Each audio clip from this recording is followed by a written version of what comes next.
I'm going to talk today about probably the most devious poison that is running through your brain right now. A poison that will ruin your life and your relationships and your job opportunities, that will leave you filled with regret on your deathbed, feeling like you wasted your entire life, feeling that you didn't seize the things you should have seized, that you didn't try the things you wanted to try. A poison that we're taught to some degree, and to some degree born with, but a poison that we can cleanse from our blood. And the sooner that you work to purify yourself from this poison, the sooner you can live a full and open life.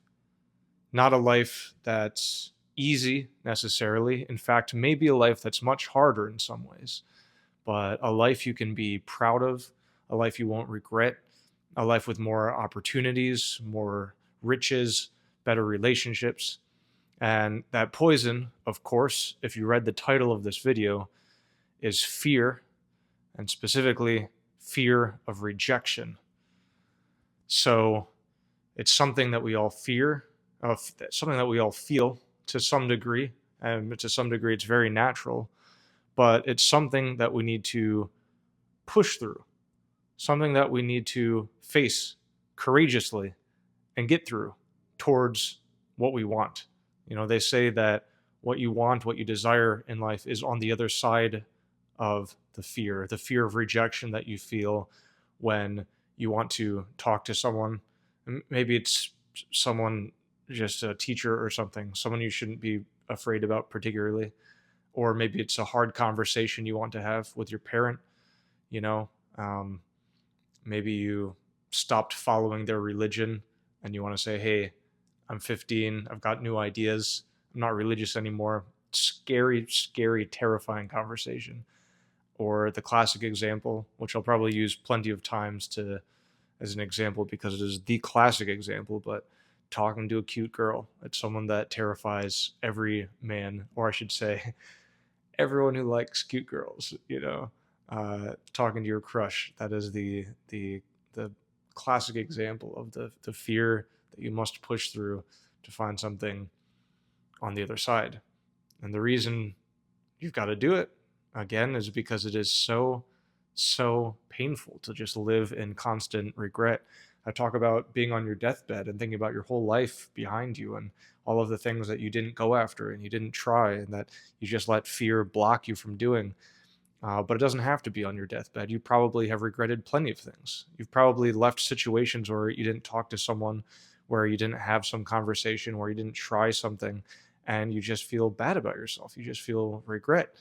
And 99% of the time, there's no real physical danger associated with it. It's not something you have to fear. The modern world is so, so, so different from the fear centers that we have built up in our brains and in our psychology and in our bodies about why we should be afraid. It used to be that if you fell out of a tree, you would break your arm and die, right? It might get infected and we don't have penicillin and we don't have a hospital and you can't find food and you're going to die. These days we have hospitals. Don't break your arm. Don't fall out of trees. I'm not even telling you to climb trees. I'm just saying we have a very different environment. Could have been 50,000 years ago, you go talk to a cute girl, her boyfriend's going to bash your head in with a rock. And so you develop fear. And I'm not saying you, I'm saying people historically, your ancestors who had that kind of fear went on to reproduce by not dying, specifically by not dying. And so maybe that was a good fear that we built up over time. But that's just not the case. People don't bash people's heads in with rocks anymore. Or if they do, it's very rare.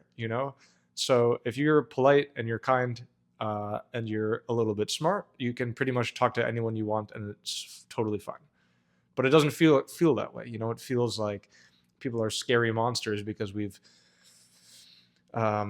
developed a fear of strangers, I think, very naturally over the course of evolutionary history because, historically strangers could have been deadly, and these days they're just not.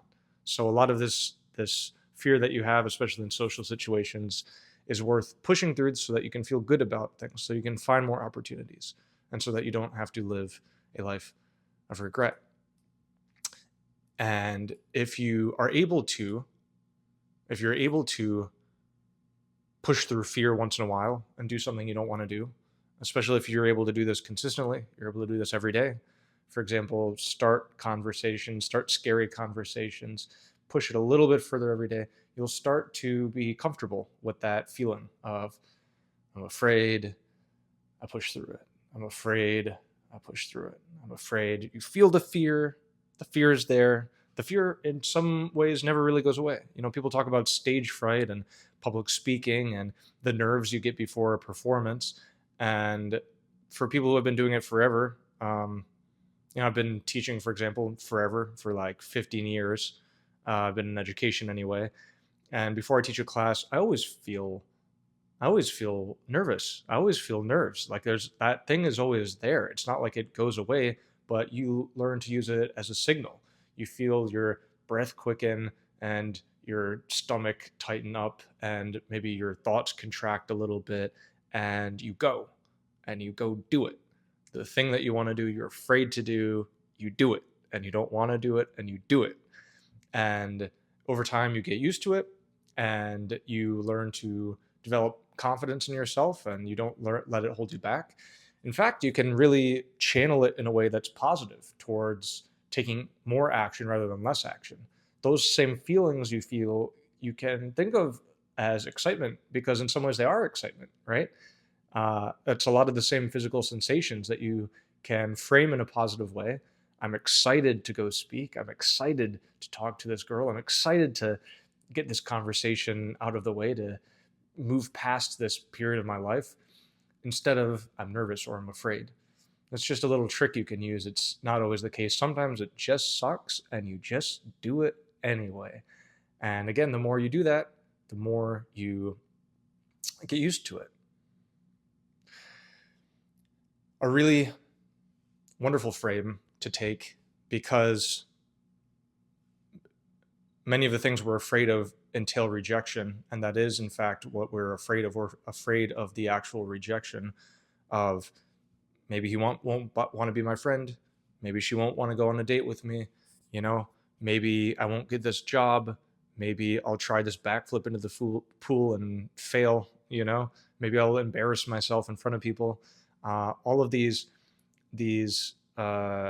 fears of possible rejection will come up, because many times in life you will be rejected. That's just how it is. A lot of things you need to get rejected 100 times or 1,000 times or 10,000 times in order to get to success. Think of learning anything. If you've ever learned a sport or an instrument, how many times are you going to fail, quote unquote fail? Maybe that's really not the right term to use, but do something not ideal, take some action that is not what you want your end result to be like. So I hear a Rachmaninoff piano concerto and I say, okay, I want to start learning piano to play this Rachmaninoff piano concerto. How many wrong notes am I going to have to play? How many times do I have to get intonation wrong, mix up the pedals, forget passages? Millions of times between when I start playing piano and by the time I can play that Rachmaninoff concerto, I will have to fail millions of times to get there.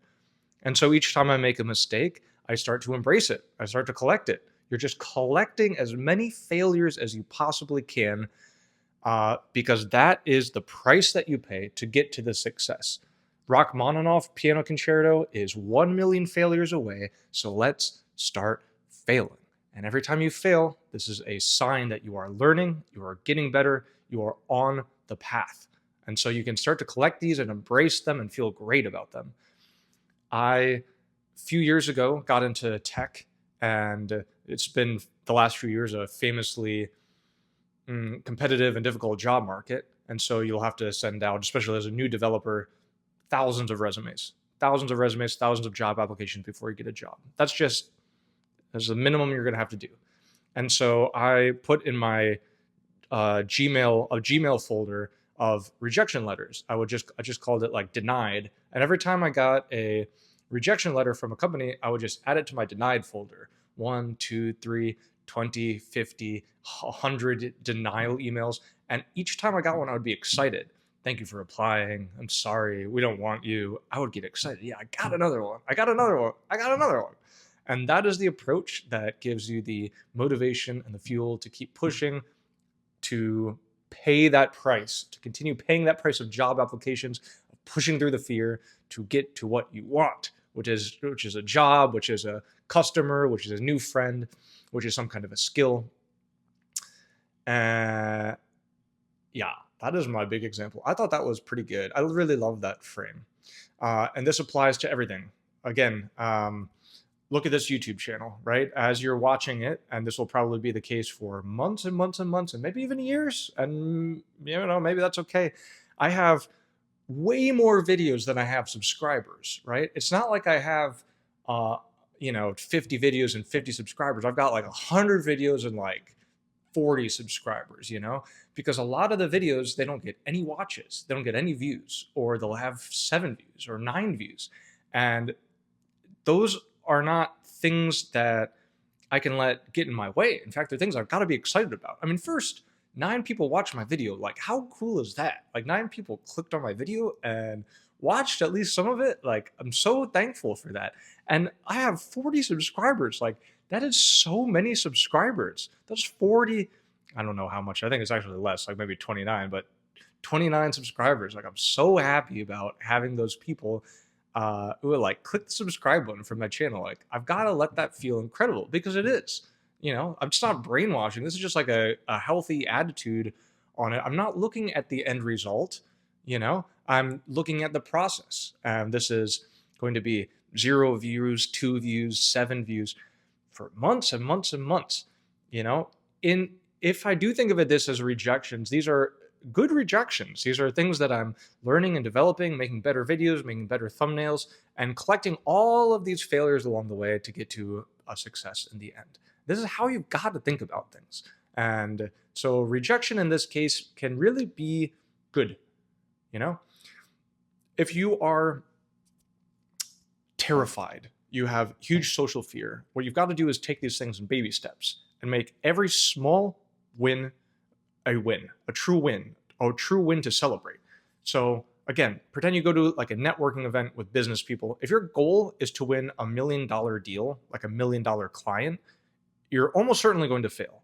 So that's not a good goal, right? That's not something that you can fail at, because you're not going to just like, okay, I failed to get $1 million deal, and then that's it, I'm going to give up. You've got to have these little wins along the way, these little failures, these little successes. You see, I'm already blending the terms because I really think of failures as successes in this way. So you go to this networking event, you're terrified, you're alone, you don't know what to say. Maybe the baby step that you take is you just say hi to the door guy. Maybe that's scary for you. He's just the guy taking your ticket. You're like, hi, like, how's the night going? How was your night, man? Like, are you good? Do you like working these events? How is it? Thanks for taking my ticket, man. Do you like your job? What's up? And that's your win. And if you like pee your pants and have to go home, you already won. Like, you already got to the door, you talked to someone, and you got to pat yourself on the back and say like, hell yeah, like I did something good. Now, if you're great at socializing and you are, 35 and you've been doing this for many years, that can't obviously be your, metric for success. You've got to aim maybe a little bit higher than you're able to do. But I'm saying at some point in life, that is the win. Like, you just said hi to someone, that's the win, or again, you want to talk to a beautiful person that you see, right? Again, it's so overused, but really for so many people, talking to beautiful women is like the ultimate fear point, So if you see someone you think is cute, you walk up to them and you think, hey, this person, I want them to be my girlfriend. Like, the chance of you succeeding is so very low, because like, you don't know who this person is and they don't know who you are. And so how can that be like a goal at all? Your win has to be this thing that you do where you go say hi. Okay, you won, right?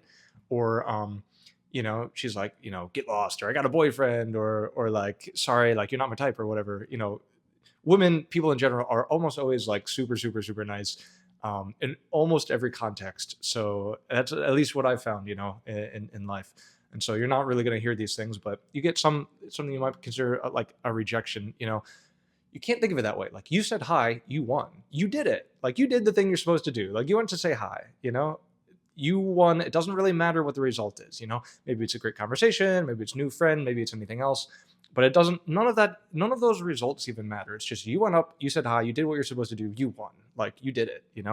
And if you got a rejection, quote unquote, that's, again, just one rejection on the way to success. Like, see if you can go get 10 more rejections, see if you can collect a couple rejections every day of your life, because these are just little lottery tickets, little things you're spending, little things you're putting out in the world, little chances that you have to make something happen. So you got to embrace it. You got to learn to love it. This is a mantra for your life, whether in relationships, jobs, projects, learning things. Rejection like this is the norm. So learn to love it. Learn to love this stuff. Go out there and fail.